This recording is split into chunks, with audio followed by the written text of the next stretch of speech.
What is up, y'all? Happy full moon in Sagittarius. Sagittarius is a mutable fire sign. It's masculine energy. So this is really bringing forth the fruits of the transformation and change and metamorphosis that we've been going through Passover, through the counting of the Omer, through the last couple of years. We've been this slow unfolding, right? It feels like we've been in slow-mo of the ending of the old timeline, the beginning of a new timeline. And I know that we kind of start and stop and jump timelines a lot, but this is like kind of a major ending and a major new beginning, like a new era. And so over the last, I would say like throughout 2025, we've been getting our bearings like in a new world and in a new place. And I don't think any of us, when we were sort of closing out last fall, as we were ready to like launch into this new timeline, I don't think any of us thought we would be waking up in the upside down, like absolute twilight zone of a new existence. But here we are. So we're getting our bearings. And so this year has been about awakening that next level self. But in order to really allow that next level self to come through, we have to make sure that we shed the old tendencies, the old belief systems, the old self-sabotaging habits, the old limiting beliefs. The person that we once were, like, we're not that person anymore. And so we still have that muscle memory though, where we reflexively respond the way that we've always been used to responding, but it doesn't really fit our identity anymore, or our consciousness, or our life. Things have started to shift. And so this Gemini new moon at the beginning of the month was planting the seeds for a total shift in perspective, a shift in our mindset. New ideas, new ways of seeing things and comprehending things and understanding things. And so if the way that we think about things is shifting and our perspective is dramatically shifting, then that disrupts the part of us that is used to reacting reflexively in any given situation. So where we're at now is we have recently, over the last few weeks, become super clear and aware of those old reflexive response where the old self starts to come through, and we're like, wait a second, I don't want to do that. That doesn't serve me. This isn't the direction I want to go in. That's not the way I want to think. That's not the way I want to feel. Whatever it is. And we're starting to realize, like, we're starting to have more in common with that more authentic version of the self. Think about that lower self as the part of you that it's very affected, and it's very reflexive, and it's very like reactive, and that's the part of you that jumps to conclusions or acts without thinking, or is just spontaneous, but in like a destructive way, like impulsive, right? The impulsive behavior, the behavior that we feel when we're our temper's triggered, or if we feel overwhelmed or depressed. We might have these low-level trauma responses that our subconscious kind of throws us into, and that might look different for all of us. Some person might be like a compulsive cleaner and organizer, and they might be avoiding what's really important because they are like kind of like avoiding the important task of hand by creating a sense of control by like obsessively tidying, but they don't get around to doing the things that they really, really need to do that would push their life forward. Another person might get overwhelmed or despondent and feel a sense of freezing where they don't know what to do. They don't know what action to take. They're overwhelmed and they're frozen. You know, so it's different for all of us. Maybe just when everything is starting to feel settled, and just when you're starting to feel good, and just when you're starting to get some money saved up, it's like, then that's the night like you decide to, I'm going to go out and party, and then I'm going to buy a round of shots, and then you like blow a bunch of money, and then you throw off your sleep routine for the week, and then you're hungover for 2 days, and then it just starts this like vicious cycle again and again and again, right? Like I said, it could be different for everyone. Maybe you're trying to practice celibacy and you accidentally hook up with somebody. Maybe you promised yourself you'd never, get back in touch with that old person, and they come back up. So it's like we're witnessing where our first initial reflex goes to, and we're becoming more self-controlled.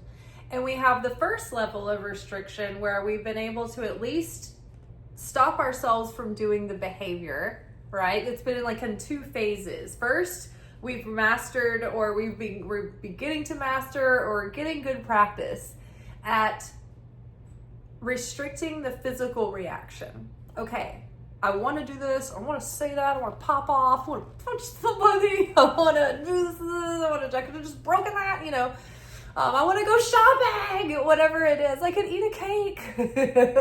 You freeze, you restrict the action. But the phase 2 is that there's still a thought storm and an emotional shit storm going on inside, right? You're still reactive on the inside. So the second phase, now that we've gotten a little bit more self-control around our behaviors and our actions that we're taking, now we're honing in and we're giving that pause even more space, and we're looking at our consciousness. How am I perceiving a situation that's making me feel this way? Do I have to perceive this way? Is this in fact the way it is, or is this a belief that I have because of projection, because of stuff that I have, right? Can I ask the Holy Spirit to help me see this differently, and sort of quiet my ego and quiet my animal mind and help me see things from my higher mind, from an understanding heart, from a compassionate heart. Give me clarity around the order of operations that I need to carry out to complete this assignment, whatever it is. We're getting so much more clarity. And so now that we are in Gemini season, I've been talking about the Lover's card a lot, because the Lover's card is the card of Gemini, and the Lovers are depicting the masculine and the feminine. And that is the intrinsic self and the extrinsic self, right? How we feel inside, and then how we express that through our personality, right? So it's our inner world and our external world, the way we present, the way we express ourselves, right? That's the masculine and the expression, the outward, the inner being the feminine. And so that can also be compared to like the feminine being our spiritual nature and the masculine being our material nature. And the marriage of the masculine and feminine, that sacred alchemical marriage, brings the spiritual truth, the spiritual energy into the physical. It embodies that. So the seeds planted with the Gemini new moon shifted our consciousness, shifted our perception, shifted our thinking in such a way that is now helping us take that interior thought process, that interior consciousness, and then materialize it, embody it, bring that into fruition in a new way, through a new way that we relate to the world, a new way that we relate to life, money, other people, security, our faith, our certainty, all of it. It's all changing. And so as these seeds come into fruition through our shift in consciousness and then our metamorphosis in our material being, that is what this Sagittarius full moon is doing. So the full moon helps us shed things and let go. And so Sagittarius expands, and it helps us see the bigger picture, the deeper philosophy, the far thinking. It makes us far-sighted people rather than short-sighted people, right? And so we're getting a greater, deeper insight into ourselves, into this revelation of self-discovery. And it's like, it's making it all the more clear and all the more easier to embody that new self and let go of the old self. And so the full moon is helping us shed all that doesn't match this greater philosophy, this deeper understanding of life and of oneself and of the growth path that we're on. So we're shedding anything that's not helping us grow or evolve or become more like the creator. We're shedding things that are holding us back from pushing the needle forward in our dreams and in our purpose and in our goals and in our lives. So we want our lives to be lifting up and expanding. And the things that are holding us back, like weights and anchors, we're letting those go. We're shedding those. Things that don't fit anymore, things that don't match.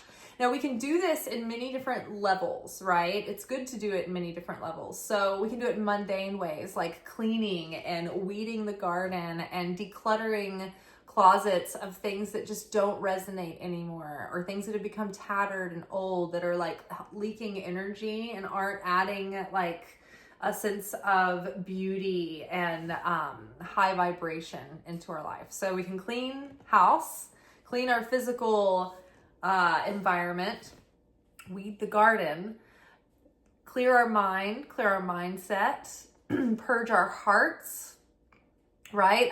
Let go of, old hopes for people that have come and gone. Like, give yourself a fresh slate, clean slate. And then, as far as like habits in the way you show up to your career, right? Or your career goals or your job, things that are holding you back, from growing in that area. You can tweak those behaviors now, but now's the time to do that shedding of that old saboteur of a self, that old scallywag self that's been holding us back in many different ways. Maybe it has nothing to do with external affairs, but maybe this is like a tendency to be closed-hearted that keeps you sort of isolated and it keeps you distant from others, and so you lack intimacy in your life. So maybe this is about opening up for more intimacy. Either way, big changes are happening: heart, mind, soul, body, and strength. It's happening on the symbolic level. It's happening in the literal, straightforward level. But the spiritual, symbolic level happens first, and then we play it out in the physical to bring it into manifestation. Okay. Anything else I wanted to say? Healings could be happening this week, but really, like, this is like a new start. This is like if we had stripped our hard drive and then like gotten a new hard drive and loaded it up with new operating systems and upgrades and all of that. It's like we're rebooting and we're coming back online. And so it's like the first time probably all year where we're starting to gain some sort of sense of being grounded and having our bearings, kind of, and being able to focus and maintain that focus. Let me see. We do have a few squares. We have Venus squaring Pluto, which is dramatically like death and rebirth to the way that we relate to our lives, the way that we relate to other people. the way that we relate to love and money and security and how we create that security. So you may be thinking of career changes, and this might be when you have the courage and direction and clarity to take action and take steps in that direction. Yeah, we're showing up to relationships different, and we're expecting a new level. We have a deeper sense of self-worth and an understanding of our value. And so we are, have been healing from a lot of relational dysfunctionism. And I think that we are starting to realize like a more authentic and healthier way to be our true selves in our relationships with others, and let our guard down whilst having strong, sturdy boundaries. Let's see, what is another square that is happening is Mars and Uranus. So this is like sudden dramatic change, fueled by like aggressive determination, like so much fire. Like Aries is like, go gung-ho, go getter, I'm gonna get this done, I'm charging forward. And Uranus is all about sudden shifts, sudden change, sudden surprises. So it's something is happening quickly because of all of a sudden we have such a drive and a feeling of fire and motivation and passion to do that. So this is in supporting that metamorphosis. And then let's see what else here. We have Jupiter squaring Saturn and also Jupiter squaring Neptune. So this Jupiter squaring Neptune and Saturn, basically the Jupiter squaring Neptune is like we're getting like our dreams and what we've imagined, and the imagination and creativity around our ideas is expanding. Our sense of what's possible is expanding. Our dreaminess is expanding, and we're like, oh my God, like I like the visions. This is all so wonderful. Like I've got so many great ideas. Except this time, so at the same time, Saturn is expanding. So Saturn is about less talky, more action, less talky, more sandwich, like like let's cut to the chase and let's produce some results. So Saturn is coming in and saying, look, this is great that we have big, lofty goals and dreams, but how are we going to make them happen? Let's materialize this. I've got an action plan. I've got a strategy. I have a schedule. I have a discipline. I'm going to have like someone check in on you and make sure that you're like on task. Like this is discipline. This is consistency. So it's like all of a sudden we have a different mindset. We have less holding us back. We have a desire and a passion and a determination to change.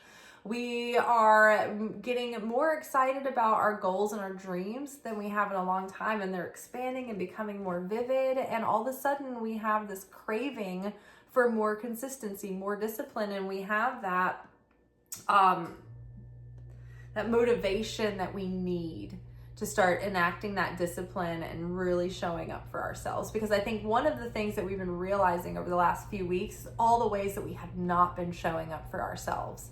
And the way that if it was somebody else not showing up for us in this way, we would be so victimized and we would blame them, would be angry, and it would be, oh, so abusive, and they'd be the narcissist and all of this. But really, it's like we are treating ourselves in this way too so many times and we don't even realize it.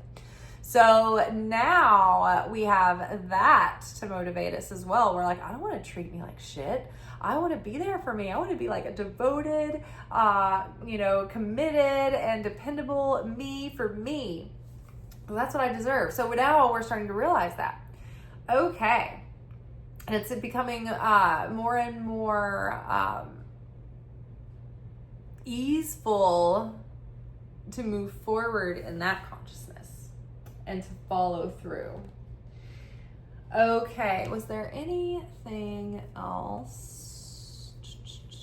Not that I want to mention. So I was looking at my my little astrology planner. It has all of the aspects that are happening for every day. Okay, let's get some cards going. So we're gonna do a Celtic cross first with my straightforward oracle deck. First card out represents who we are in the context of this moment. Ooh, dishonesty. We are seeing the ways that our ego lies to us. We are seeing the ways that our ego is a trickster and tricks us and pulls the wool over our eyes. We're seeing the ways that we've been dishonest with ourselves, and we've been not authentically presenting in the world the way that we really think and the way that we really feel. And so I think that we're starting to become aware of that. And the version of ourself that sabotages ourself and holds ourself back from, like, the authentic self is the one that has the great idea. The authentic self is the one that knows it should get up earlier. But the not authentic self, the lower self, is the one that wants to press snooze. The one that is second guessing the idea.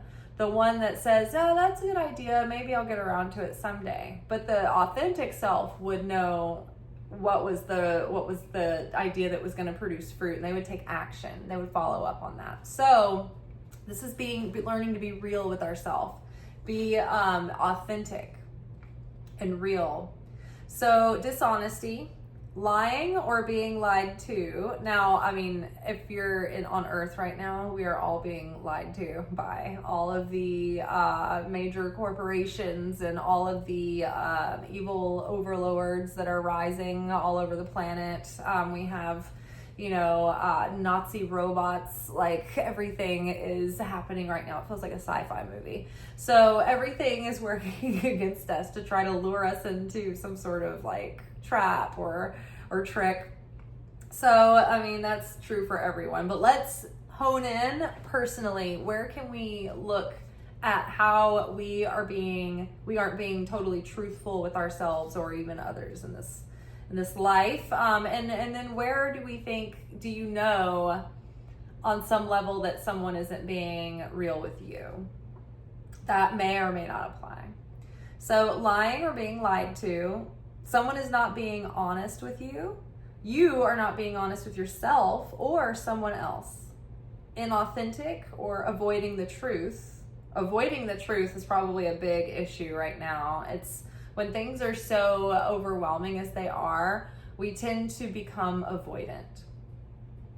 Not being realistic, manipulation, facade, things are not as they appear, lost in material illusion. Now, this is another thing that we're breaking through.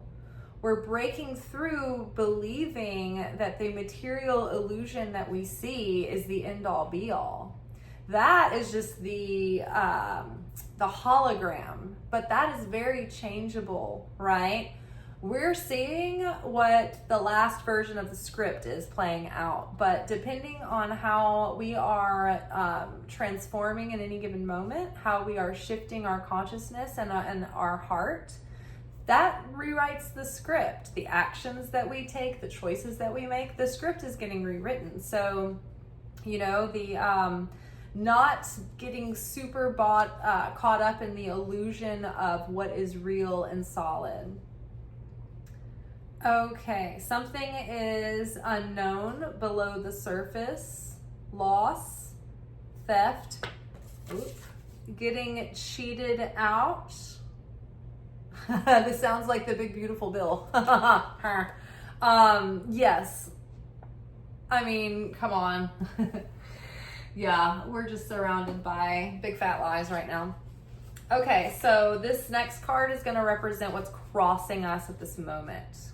A lucky chance. I love that, and I feel it too. I mean, obviously with Jupiter coming in and expanding our good fortune, right? Good luck, a blessing, a good opportunity. Love.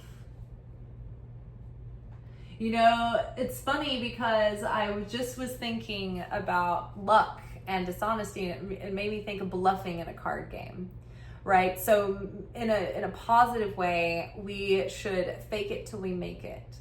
Live in the reality that your dream, your purpose, your manifestation, your perfected self, your fullest fulfillment is already yours. In fact, you're not even super excited thinking about it. It's just mundane. You just feel normal. That's part of your normal every day because that is part of your reality. You're not a tourist in that reality. It is your home reality. Okay, the next card is going to represent the underlying influence, the subconscious influence of the situation.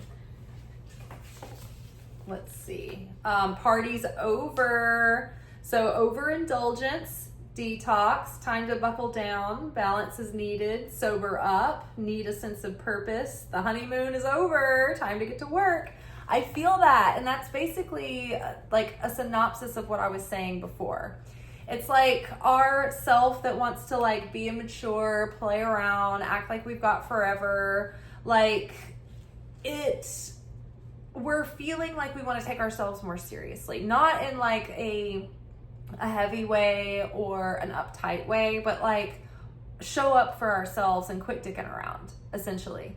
And it's going to take discipline. And I remember, during the 2025 prediction series, which we're halfway through the year, it's still worth it to be, to make the most of the following months, the rest of the months of the year. I mean, there's so much to still happen. Like there's so much growth that happens through the summer and the fall. So that's still really valuable, but, and it's only $10, but and you can find it in the link below. But I remember the whole year, it was going to be challenging to focus. And it just kept emphasizing discipline. And it makes sense because there's so much out there that is just distracting right now and just bleeding us of our energy and our emotion. It's so easy to get distracted and fall off the wagon and fall off track. And then think about it. It's like, it's June. And I know for myself, this is not the year that I wanted. It is not the productive year that I thought it was going to be. It still can be, but the first several months of this year, I just felt like this like blur, and I think it was intended to be that way, by the powers that be. They wanted everybody to have, shock and awe. That's just like when Germany blitzkrieged. They wanted to shock everyone and awe them to the point where they were confused and befuddled. So party's over. So it doesn't mean you can never have a good time anymore or indulge, but it's time to get started. Push up your sleeves and we balance. So that too, like it's not just all work. We are required to have adequate rest during the week, and that is at least one sacred day, the Sabbath or Shabbat. But taking that day or two to really rest in your weekend and give yourself space from all the things that are, the toil and the heaviness, it gives you so much more inspiration and desire to get back to it when the rest is over. So it's gives you more productivity when you're in that rhythm of work-life balance than if you go to extremes and burn out and then want to passive-aggressively resist your own dreams. Sabotaging yourself. Okay, so the card from the past that's clearing up, it's not going to be an issue so much anymore. Lesson learned. Boredom is causing stagnation. See, we had been kind of stagnant and stuck. And I think that we were in a malaise and in a fog. And in some ways, I think it was a divinely ordained fog because there was a lot of things that were going on. There was a lot of alchemy and metamorphosis happening. And so it's like when like a medically induced coma almost. But now the fog has lifted And we're out of that feeling of just being like a blank zombie walking through like just, I don't know, just a misty forest where you just like can't see ahead. You're like, where am I going? And you just don't have your bearings. Like, I think we're coming out of that. We're going to feel a lot more sharp. And I think that too, you know, we were in like almost a state of boredom or ennui, like a dissatisfaction, because we felt the old going away, but we weren't out of the old yet, and we weren't into the new. And we're not quite into the new. We're in some kind of horrible puberty of the changing of everything. But we will, this too shall pass, and we'll eventually get to the other side of it. And if not, then it's the end of the world. Like, it's one or the other. This is either Armageddon, or this is one of those times in history where we're going to make it out on the other side, but it's definitely going to be like a holy shit. And I do remember at the beginning of the year, I went to an astrology presentation, and I remember the astrologer talking about how there was going to be, like, we haven't had this kind of astrology that we've had this year since like the advent of written language.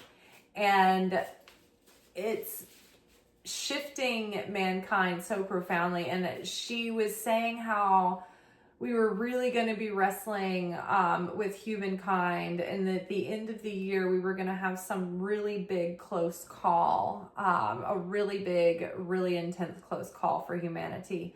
But we were going to get on to the other side of it in a positive way. So a really scary close call, but then we're going to like take a surprise turn, and things are going to work out.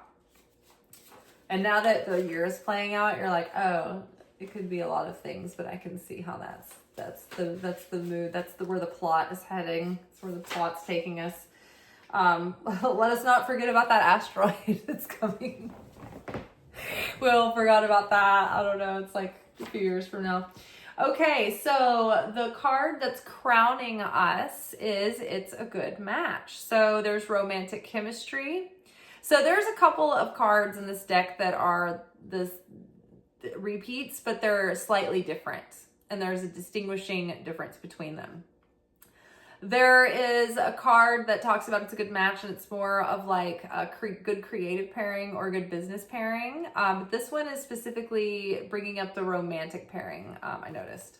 So it's a good match, a romantic chemistry worth exploring, something to be learned, resonance, compatibility, mirror, a worthy adversary, a good pairing, mixes well, two parts enhanced when brought together. So this is good because I feel that we've been growing and we've been becoming more whole, or we've been realizing our wholeness. And so it's the healing has done its job, and it's always an ongoing process. So we can't put our whole lives on hold forever, but we've hit a point on this trail going up this mountain where we are capable of having a different kind of relationship than we've had in the past. And so this is a new chapter, and we have a new chance to have something healthy and mutual and functional and with emotional and spiritual intelligence, and we have the best shot at making the most of it. More so than we ever have in the past, because now we're more aware. We've done, a lot of work around our patterns that we can own our stuff. And so there could be very soon someone coming into our life. Some of you may already know this person. Maybe this is a recent meeting. This could be someone you kind of already know through social media, but you're not aware of them, as like a candidate, or an option. Maybe this is someone in your peripheral, or maybe you haven't met them yet, but could be soon.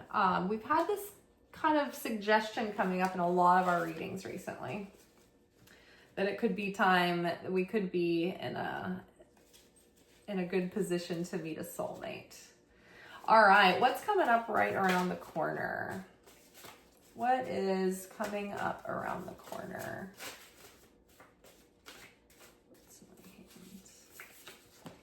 Save your money. Yeah, that's not a bad idea. Not right now. Wise spending and saving. Conserve your funds. There's a better option waiting. Be wise with your money. Practice healthy frugality. Not a good time for spending sprees or big purchases. You have something special to save for. Learn to grow your money. Invest in your future. Feel abundant, appreciating all you have in this moment. So when we are terrified and restless as a species, we tend to want to spend and buy ourselves treats. And sometimes, you know, when you forget that you haven't paid all your bills yet. And you're like, oh, I have more money. You think you have more money than you do. And you make a few purchases. And then you're like, oh my God, why did I do that? That is another way that our old self or our subconscious would sabotage us, right? When you have a windfall, it gets squandered, right? It's hard to have the discipline to put it into savings or to put it into something interest earning. But there could be a lot of reasons why this card is coming up, but it's wise for all of us to put our money in things that are going to secure a future for ourselves. We are, quite possibly not going to have Social Security or Medicaid to take care of us when we're older. And so now we have to be more serious than ever about making sure that we build savings for ourselves. And it's not easy, and I'm not rich, but I've been working on it myself. So it's something that, you set a goal for yourself and you work towards that.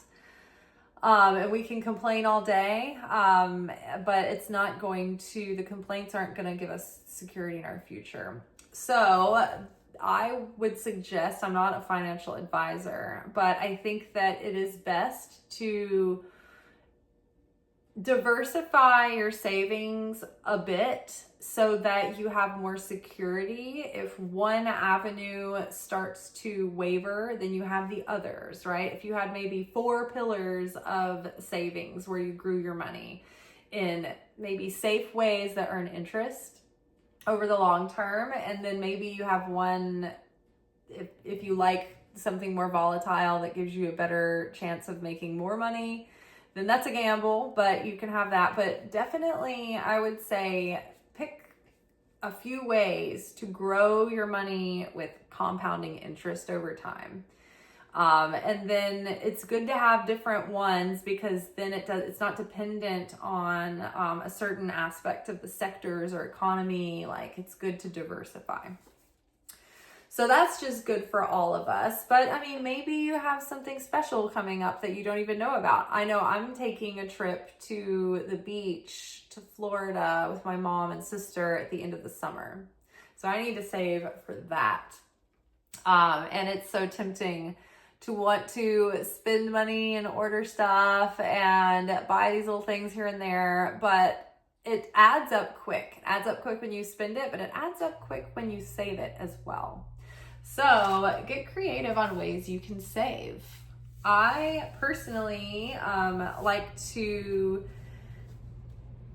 be intentional when I grocery shop as well. Like, I don't just buy a bunch of groceries and then see what I eat out of them. Like, I meal plan. I know what I'm going to be cooking and eating for the week. And so I only get those things. And I know how much I need to get through the week. And I don't really buy more than that. But I think that has honestly saved me quite a bit of money over the last couple of years. And I cook, like when I cook pots of food, I freeze them. And so I honestly, this year, like since the fall, I've been mostly eating just food from my freezer that I cooked like last year this time. Like, usually I'll cook through the summer and then like I'll see like how long it takes me to like clean my freezer out. And at that point, like I'm saving so much money on groceries for like months on end, right? So you can find ways to find money and put it aside, and then over time the interest compounds as your principal grows. So it's always worth starting, and you'll always regret not starting sooner, because your time is the key in an interest earning venture. Okay, so we're saving our money, we're not squandering it, we are taking care of our security, taking it seriously. All right, now the next card is going to represent our perspective that is affecting us at this moment. Usually this card hints at like a negative perception. So this is a mental issue to overcome, is the card that came up. So it's all in your head. This is a mindset thing, and you've got a mental block here. It's just an illusion, and you can change it by choice. Mind over matter. Clean up your thoughts. Why do you think that? Your thoughts aren't necessarily true. You can choose your thoughts. Just change the channel. Meditate. Inner peace creates outer peace. Mental habits, thought habits. So this Sagittarius full moon is giving us the enthusiasm and willingness to change. You know, how many times do we need to change? We need to admit that we're wrong, but we dig in our heels, you know, or too proud, or we're too stubborn or determined. But we really need to, this is a mental issue to overcome. And it's that the mindset that needs to change. We need to change our mind. Oh my gosh.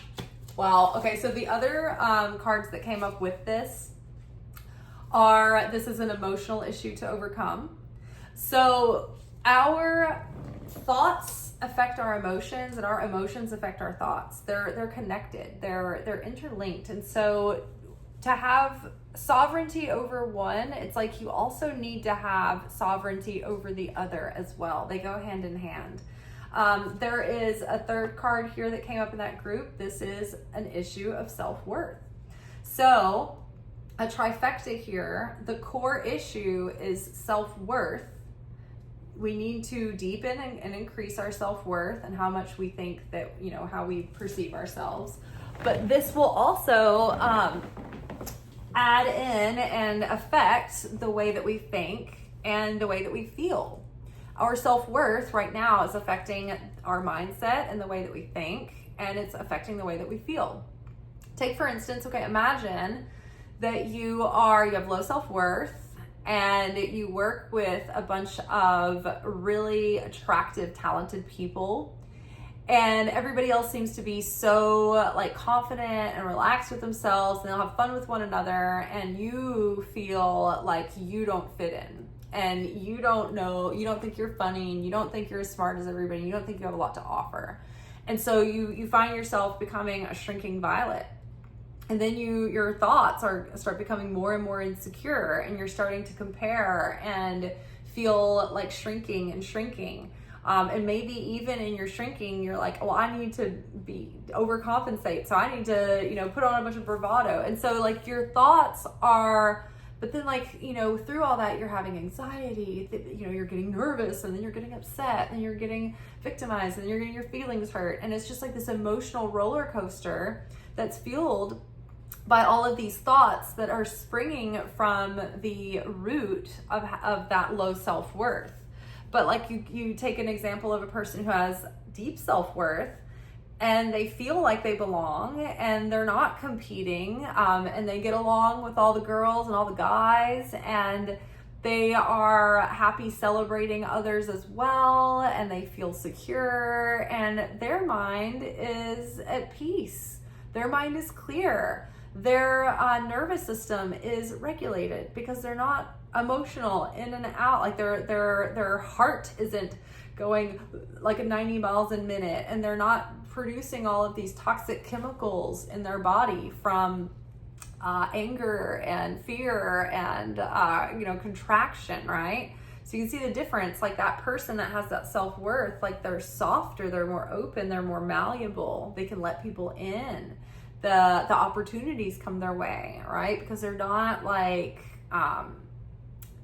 fumbling and sabotaging and it's like, when you're nervous, then you get in a hurry, then you start like dropping things and spilling things, and everything starts going wrong. That's kind of what low self-worth does. It's that same, dog paddling is what Lacey Phillips calls it from To Be Magnetic, but it's like desperation over overperforming almost. Okay, so how is the outer world affecting us? How are others affecting us right now?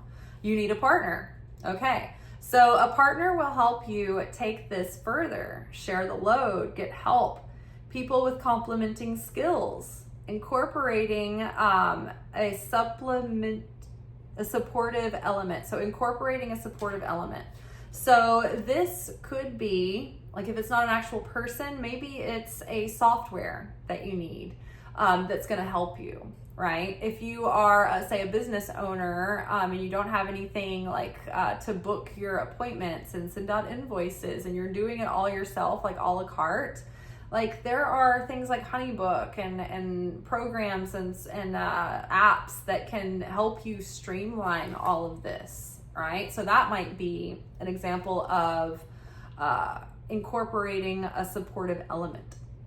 But this could be that you literally need a business partner or a creative partner, or even just someone to hold you accountable, right? Like a creativity buddy. I'm lucky because I work at a place where there's so many artists and so many, people who are working on things outside of the job. And so we can all talk about our the things that we do, like, just being a content creator and being around other content creators. It's so helpful because, my friend Ellen, who's a poet, told me about you turning on the collaborator setting on Instagram, which helped my workflow because I didn't have to go and post from my other account anymore. I could just invite my other account as a collaborator, right? So when you have people around, having a creative group or having a group of friends around that are all sort of working on things, you get answers to things that you don't even know you need answers to, right? You get so much more valuable information because everybody's been troubleshooting and they've all found, different workarounds. Okay, so don't be afraid to ask for help. It's funny too, because part of the Torah energy this week is about being vulnerable and asking for help. And the messages have been really centered around reminding us that we are co-creators with divine and that God is our partner. And that he wants to work with us more closely and more intimately. And instead of, corresponding through a distance, he wants to get together for a work sesh, So, really inviting in God's help and our angelic help, inviting in help from people who are resourced around you.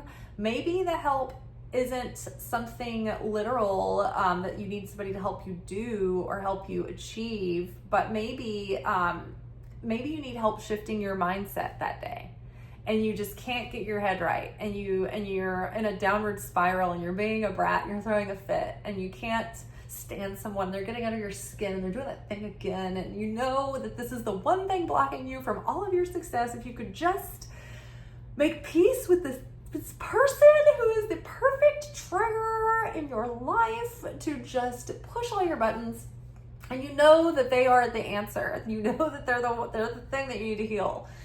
So you call that person, not that person specifically, but the person that that can help you shift your mindset. You can say, hey, I need help. I know I shouldn't be thinking and feeling this way, but I'm having a hard time changing the way that I'm thinking about it. And so maybe you can help me put a different spin on it. You've got distance from this and I am a wretch. So reach out for help, ask for help when you need it. So the next card represents our hopes and fears, and it's new beginnings. Yay! I think we're all hoping that we are in a new chapter where things can be different and we can have exciting new things starting. But I think that our greatest fear is that we will never be in a new chapter again and nothing good will ever start. And this is just it. We're just gonna be stuck in this weird twilight zone forever. But yeah, no, I do. I believe and I feel and I know that new beginnings are imminent. Things are really coming together right now. The early stages of new beginnings. And then final outcome, probable. Don't waste any more time. Don't hesitate. Don't delay. No more procrastinating. The time is right. Just go for it. Catch the wave. Act now. So again, this full moon is like the launch of the new self. No more rehearsals. No more procrastinating. Just do it. I felt this the other day. I was cleaning the house and we got a work text out and it was to take a cut. Who wants to take a cut today? And I've been on a work 6 days a week, kind of pushing myself through our busy season kind of thing, motivated. And a lot of times I can be that way, a little bit overly rigid because I have an underlying fear, or that I'm trying to cushion myself from being in a financial scarcity through our slow season.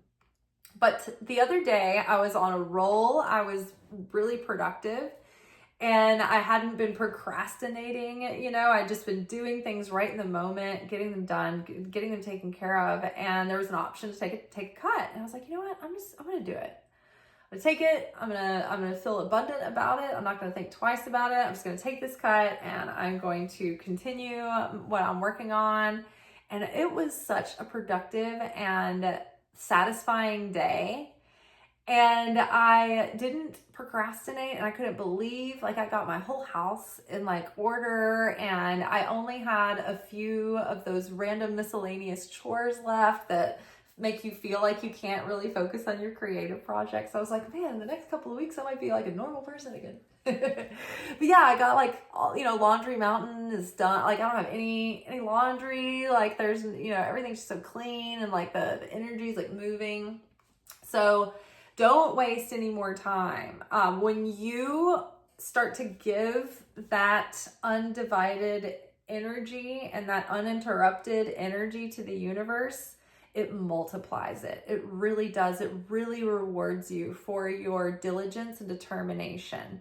So when we do procrastinate, that is called spiritual laziness. And that creates chaos and it creates process for us to go through. It's a tikkun that we have to correct.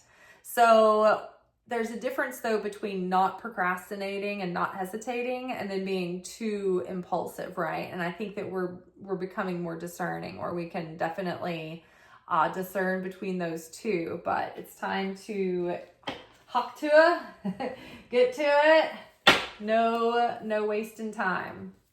We're at the end of days. There's no time to be wasted. If you're gonna do this, it's gotta be now. The Kabbalists believe that as of now, in the year of 2025, I think they were the longest, according to the ancient wisdom, the predictions from the prophecies, they're we have maybe 200 years left before the Messianic era happens. And it's you can see that, right? Because at best, if we stretch out our resources, humanity has got about 200 years left. Look at where we're at now. I mean, after all this time and we haven't grown past where we're at, this does feel like a culmination. It feels like the zit can't get any bigger. And it's popping. So, all right. It would really be, I don't know what's scarier to think about, living through the end of days in this lifetime, or completing this lifetime and having to be reincarnated again.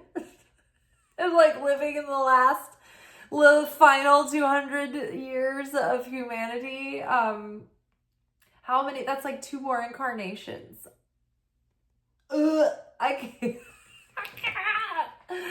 can't. There's gonna be AI flowers at that point. It's just I can't even. Nothing is going to be natural. No, you know what? Maybe it is. Maybe we're going to have such a sudden shift and turn. Like, remember during COVID when the planet started to heal? Okay, so our first card out to grab a little clarity from the tarot, we have King of Swords. Talk about grabbing some clarity. We are in our mental sovereignty here. The metamorphosis has crowned us and we are serene. Look at this landscape. Look at those clouds. This is a peaceful landscape. This is someone who is emotionally sober and has learned mind over matter and has learned discernment and has a good sense of wisdom, understanding, and judgment. The King of Swords is not flying off the handle emotional. The King of Swords is more like the Aquarius. They're almost stoic. They're almost not very emotional. They're very rational, very reasonable, very logical. Think of like the math professors and the science professors and those people, not the humanitarian or the humanities department people, the liberal arts people. Like, think about like the researchers, people who are very dry, right? So we are feeling that sense of self-mastery around the area of our consciousness and our mind and our mindset. Our mindset has changed.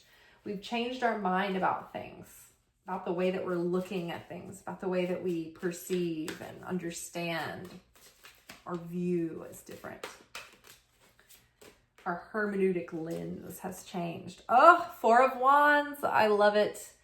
I love it. This is fulfillment, stability, security. You know, we've got Jupiter moving into Cancer, which is great because this is expansion and abundance and good fortune within the area of our emotions, our intimate relationships, our homes, our inner circle, like all the things that make us feel secure and loved and nurtured are expanding and getting like a good fortune. So that's really wonderful, and that's reflected here. So peace and harmony. This card is not like a permanent kind of peace. It's like a season of like good things coming. So this is a good spell is on the way, right? Maybe a good few weeks or the good rest of the summer, but like we're moving into a time that's going to be, we're going to feel like celebrating. And we're going to be happy and it's going to be fulfilling and peaceful. And like the beginning of emotional stability and spiritual security and certainty, because the wands are about our sense of confidence and certainty. And it's about our inner passion and drive and our connection to source and how we understand spirituality. It's our spiritual relationship. Okay, what else? Ooh, strength. Wonderful. So blessed with strength. It's not aggressive strength. This is influenced by persuasion, a gentle persuasion at that.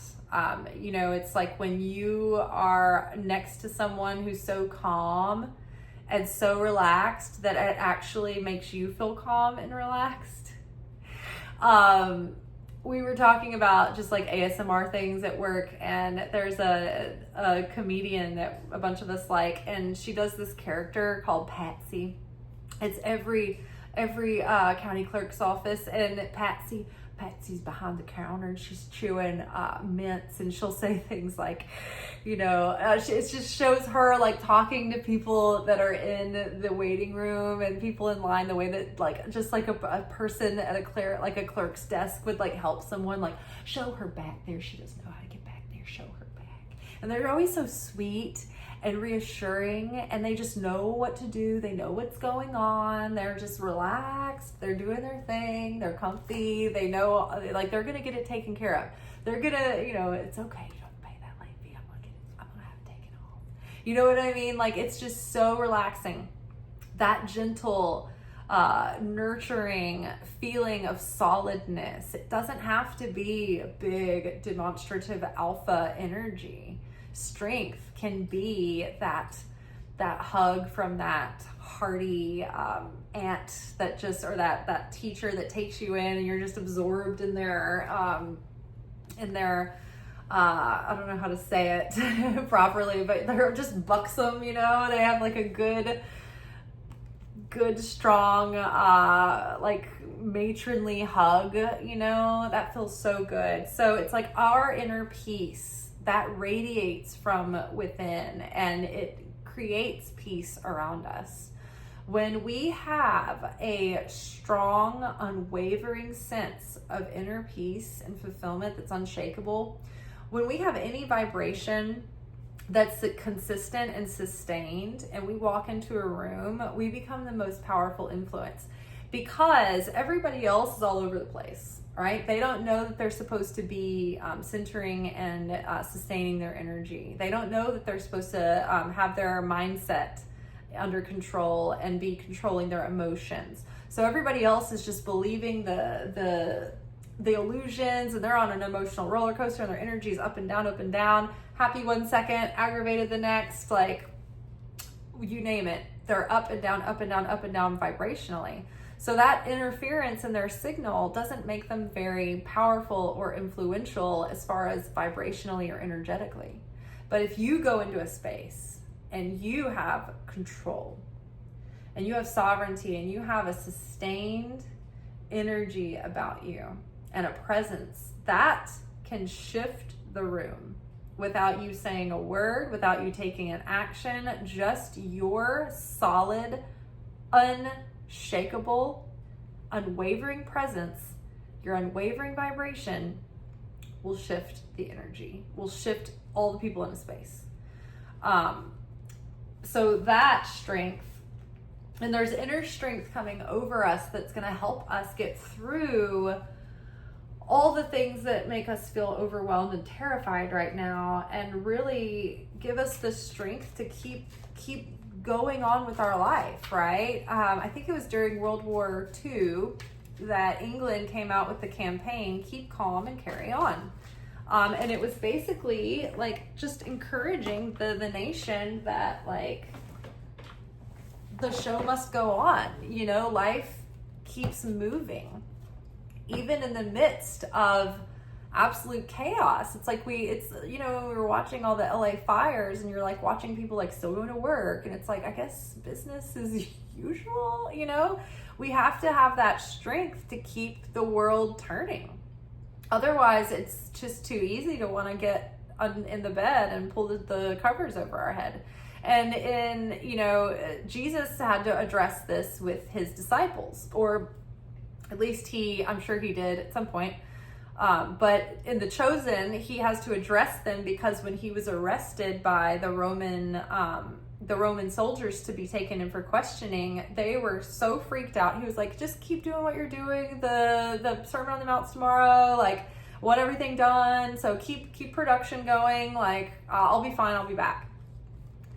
They were frozen in fear, and the whole day they were wringing their hands or arguing amongst themselves, like, what are we going to do about this? Are we going to bust Jesus out of jail? Like, what are we going to do? And so then, like, they spend all day arguing and fighting and crying and carrying on, and then, like, later that night, like, he's walking up to the camp, and they're like, oh my God, Jesus, are you okay? You just got back? And he's like, actually, I've been working on the speech, but everything's fine. And they're like, you didn't tell us you were back? We've been so worried. He's like, did y'all get everything done? Like, the show's tomorrow? Like, I told you to keep working. I'd be back. Like, I'm me. You can trust me. Like, take my word for it. And like, but he stops him and he goes, look, it's only going to get worse from here. Things are only going to get scarier. They're only going to get more dangerous. We're only going to be more persecuted. So you cannot fall apart every time things get scary, because we have a job to do, and we have an ongoing job to do. And we have to keep going, even in the midst of fear and grief and uncertainty and upheaval, you know? And so, samesies. Page of Swords. Okay, so last card is Page of Swords, and Page of Swords Page of Swords is a researcher. Page of Swords can be a little bit of a looky-loo. Page of Swords can be a little bit of a spy or obsessed. Page of Swords can talk about, unethical surveillance, right? Page of Swords can be haphazardly swinging the sword, not thinking about being haphazard or cutting corners, taking unnecessary risks. This feels very much like the political climate we're in right now. But as far as we go, we need to be disciplined not to come out swinging in a hurry or doing things sloppy. We have more to research and learn about whatever we're doing. So part of our, initiative to get started is going to be following up and fleshing out ideas, doing some research and development, looking into things. But also too, we did have the liar, liar, pants on fire card, the dishonesty card. So the Page of Swords can go about things in a little bit of a shady way, a little bit of a dishonest way. So maybe sometimes even a little sneaky. So be careful or be mindful of that energy around.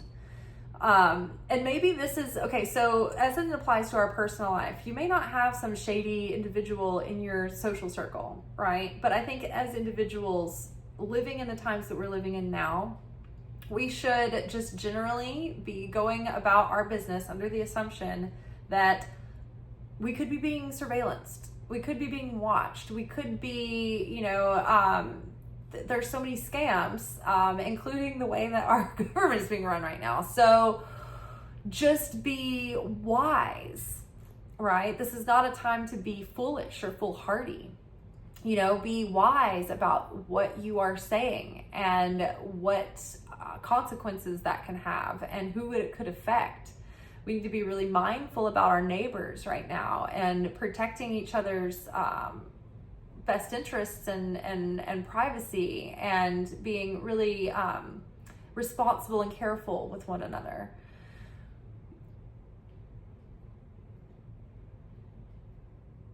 We need to be careful about the actions that we decide to take, right? Because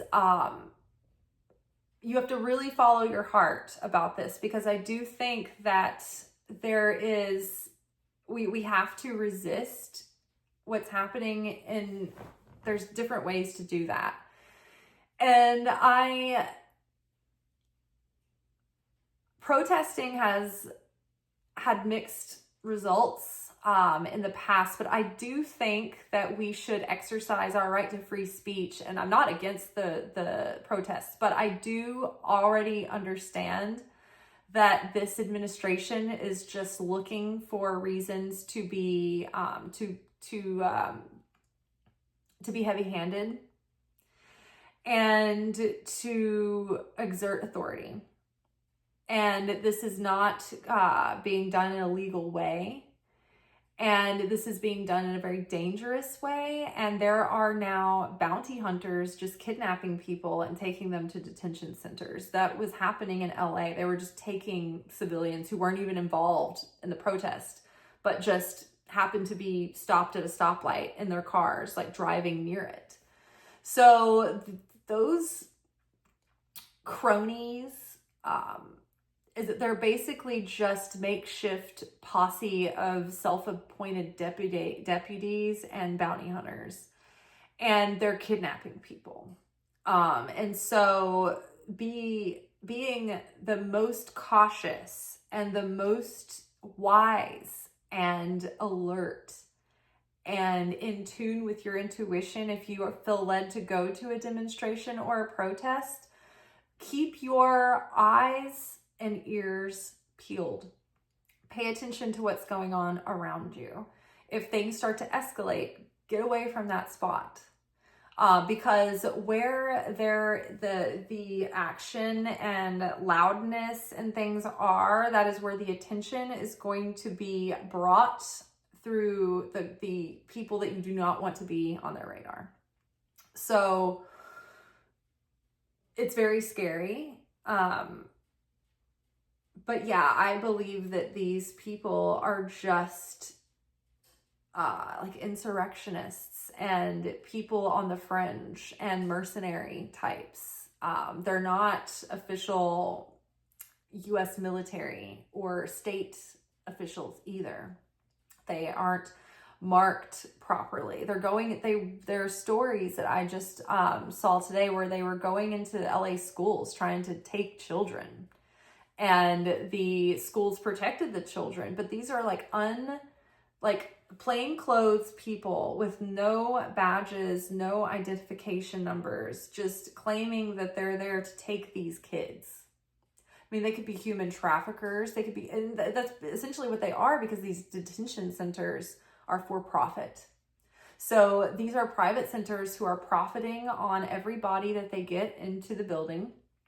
And so people are being sold into slavery, essentially, as a commodity. So this is what we need to be aware of. Before we act haphazardly, be aware of what's out there right now, so that you can be extra careful and extra safe.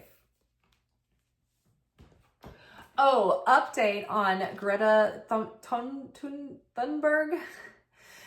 Thunberg is the way that her name is spelled, but she's Swedish. She's from Sweden, so her name is pronounced in a much more sophisticated way than I was able to say it. Thunberg. We're trying. Anyway, she is the activist that was with a group of environmental activists that tried to break the blockade of the Israeli Navy and get supplies into Gaza. They expected that it was a probable chance that they would be intercepted by the Israeli Navy, and they were. They were kidnapped illegally, and they appealed to the public. They made videos ahead of time telling people, instructing them what to do, who to call, who to tag to make aware of this, and they were actually released. They were deported and released in France. So that is the update on her. But the point is that throughout this whole thing, she has reminded me of someone who is in their authentic self, who is not reactive, but who is sovereign and who is cause consciousness, who maintains their energy.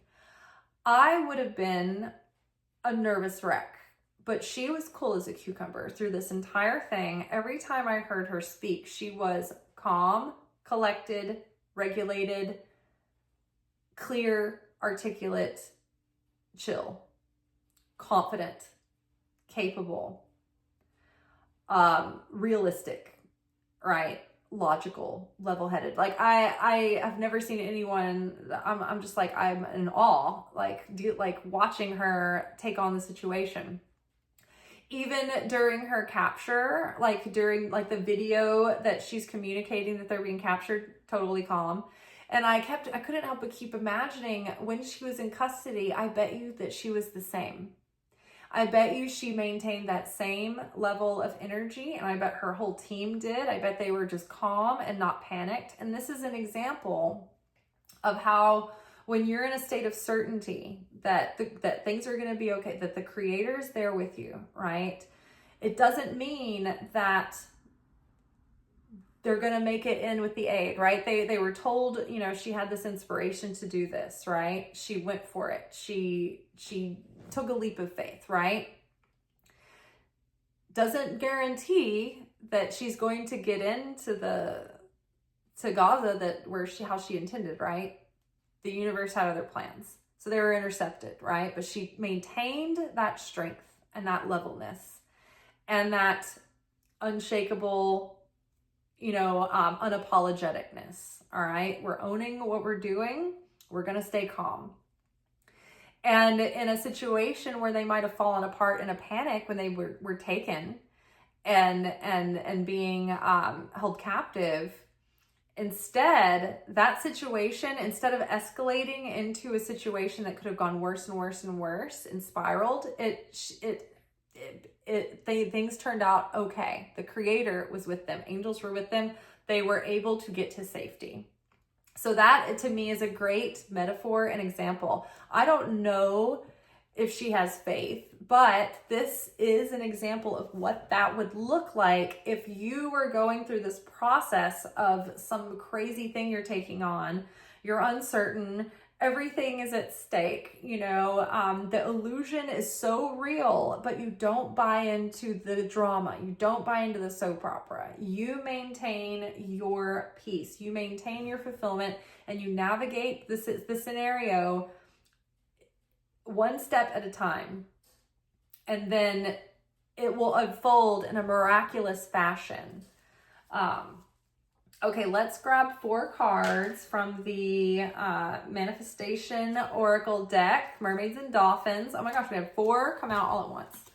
Synchronicity, which has been something that the cards have been asking us recently, is to pay attention to repetitious signs and synchronicities, because they're leading us and trying to point things out to us and leading us in a positive, or leading us in that divinely guided direction.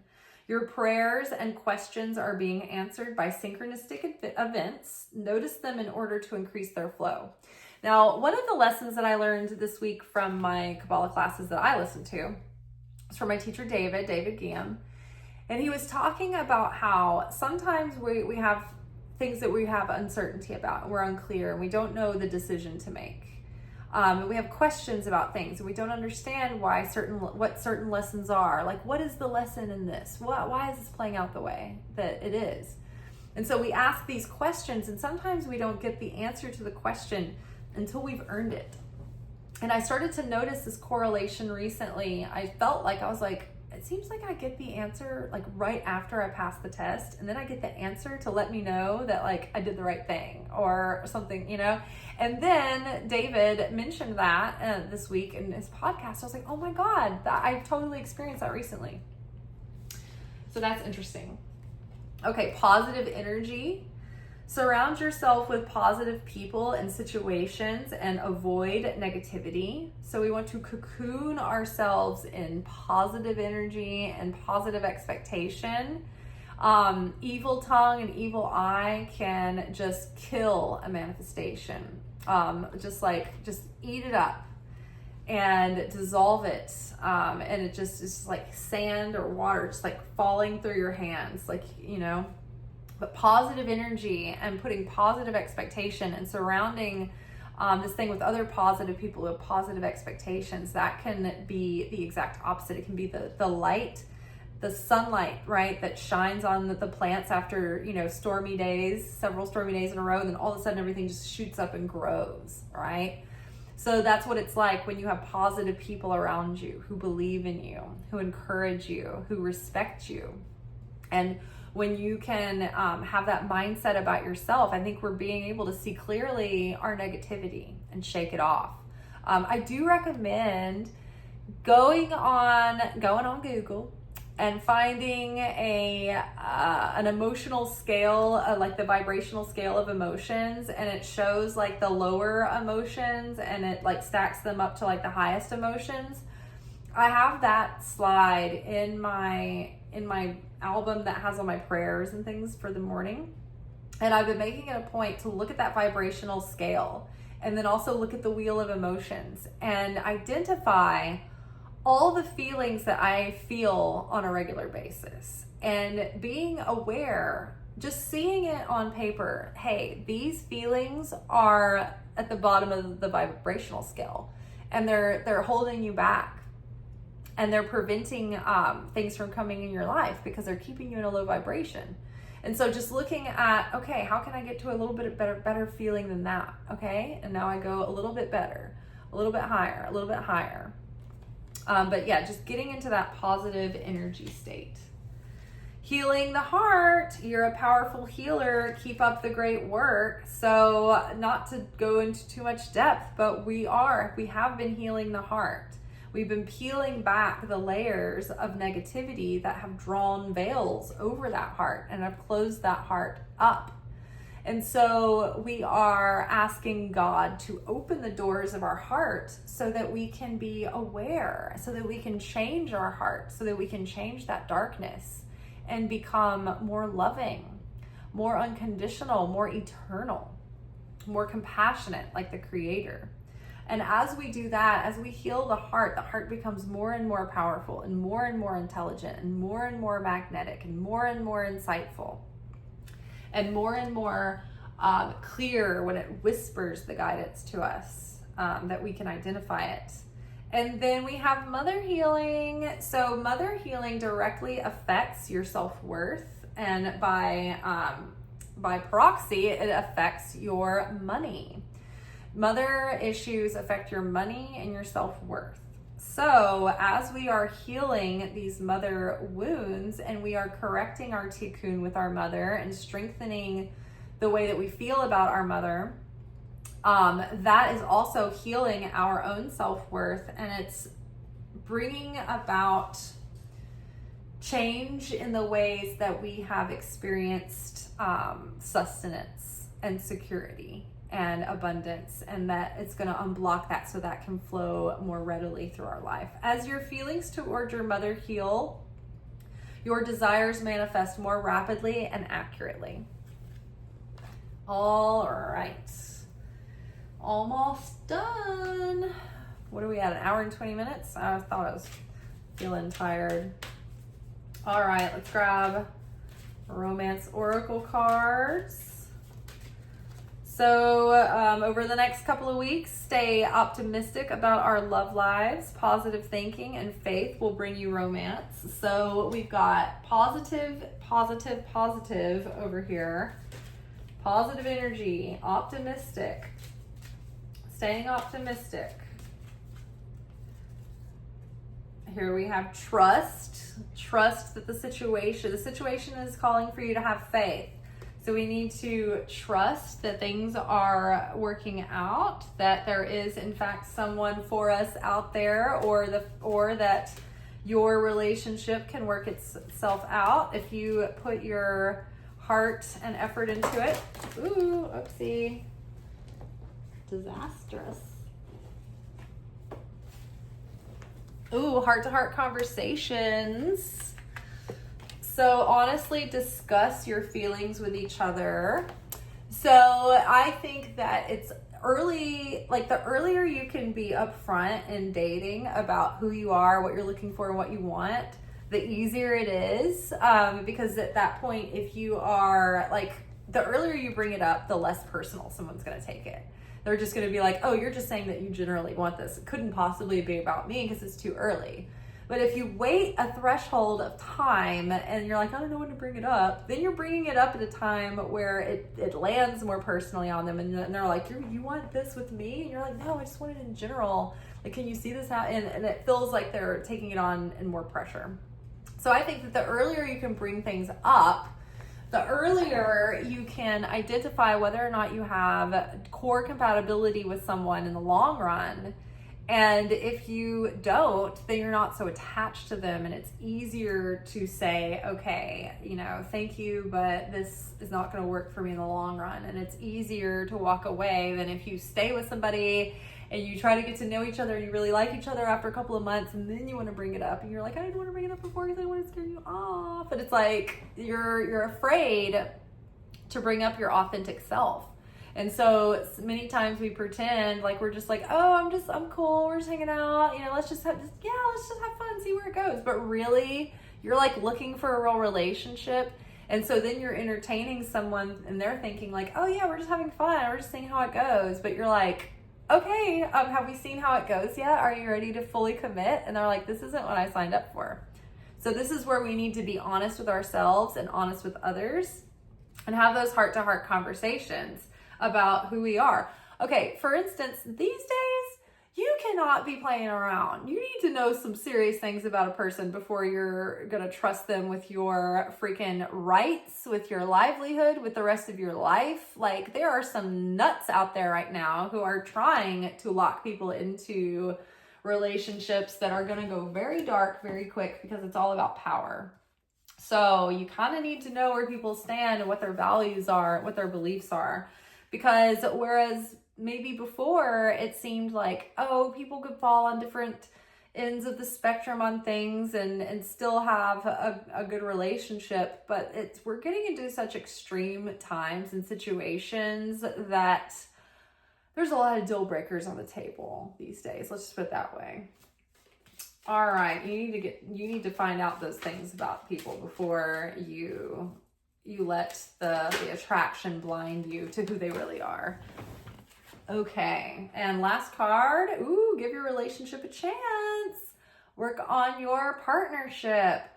So these are good cards to indicate that if you are in a relationship, that your relationship just needs some work, and that you can be optimistic and trust that there is room for repair and things can turn around, and not to throw in the towel.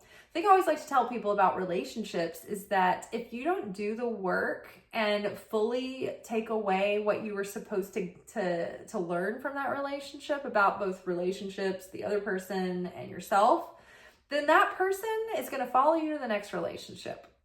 Like, not literally, but like the next person that you end up being with, as soon as like the fun wears off and like the honeymoon phase wears off, the same exact issues are gonna arise because you didn't deal with them in the last one. So before you think, I'm gonna leave this relationship and the grass is gonna be greener on the other side, it won't. It'll be the same problems, different outfit, right? So work on the thing that you're in until it's definitely like undeniably completed before you move on. And if you're moving on to be with someone else and it's already kind of like tainted, it's best to like end the relationship because the relationship is over. Do your healing and then think about starting fresh. But like overlap usually doesn't lead to good things. So giving your relationship a chance. Now, if you aren't in a relationship, then the other way that I interpret this card is not to throw in the towel. That your dream of a love and your dream of what a beautiful relationship looks like is out there for you. You are meant to have it. You wouldn't desire it if it wasn't already yours. So in a time where things are scary and it can feel like so much easier to just settle for the next person you get along with, or looking for someone to make you feel secure in these times, let me tell you, being trapped in a relationship with the wrong person is worse than just being alone and having fear and loneliness sometimes. So giving your relationship a chance from a single person's point of view, to me, means not settling for something that's not truly authentic to you.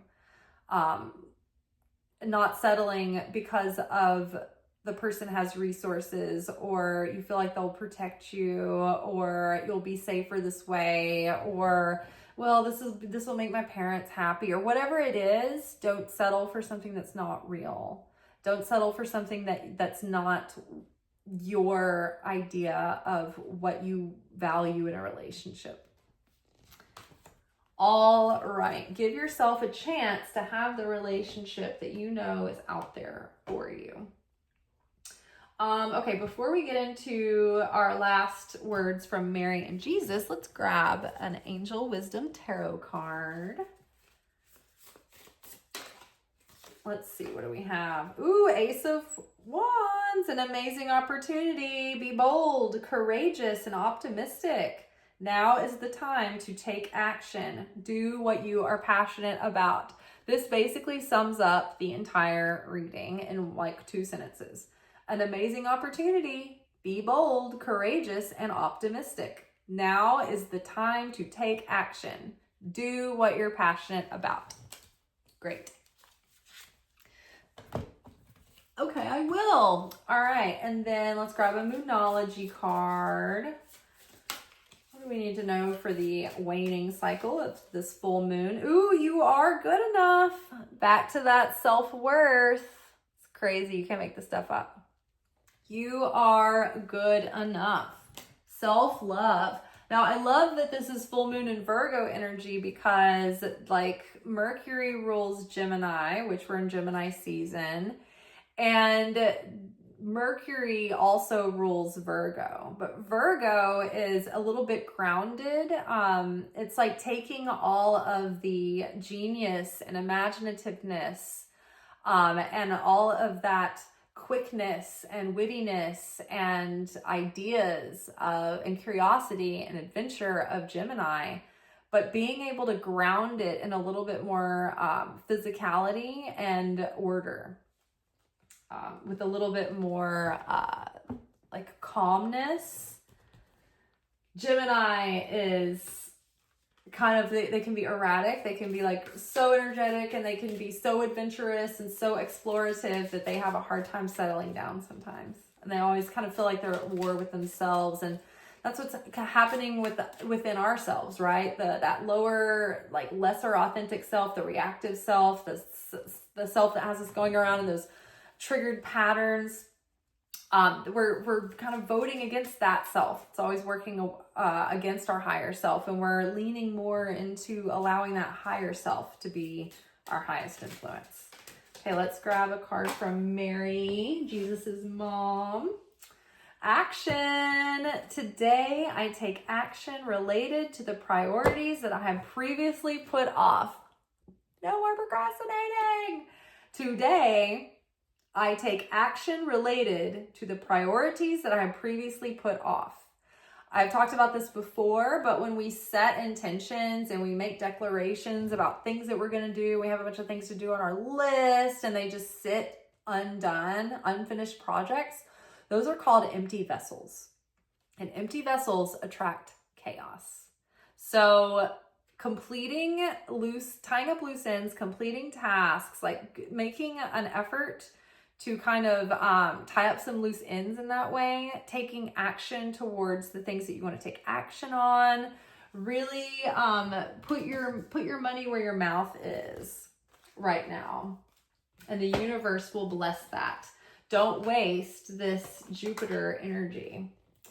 All right, and then last but certainly not least, let's get some loving words from Jesus. Oh, hold on, I left out one of the cards.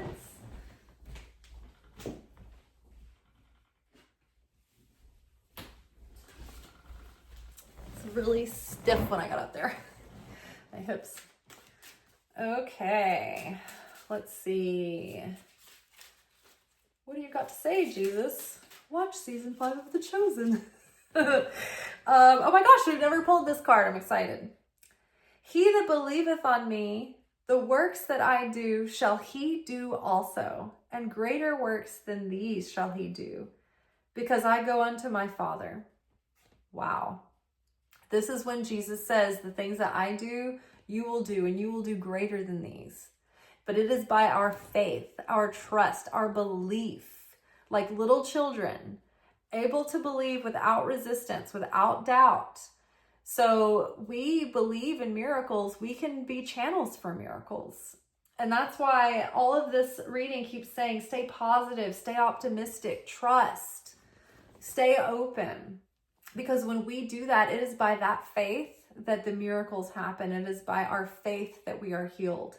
Not by our perfection, not by our purity. But Jesus, whenever he would heal someone, he would always say, it is by your faith that you are healed. So remember that. Remember that we are going to do all the things that Jesus did, but greater, if we follow in his footsteps, if we follow in his discipline. If we set our hearts and our minds in the direction of Christ consciousness. If we have that unwavering faith and pure, unconditional love in our hearts, miracles are possible.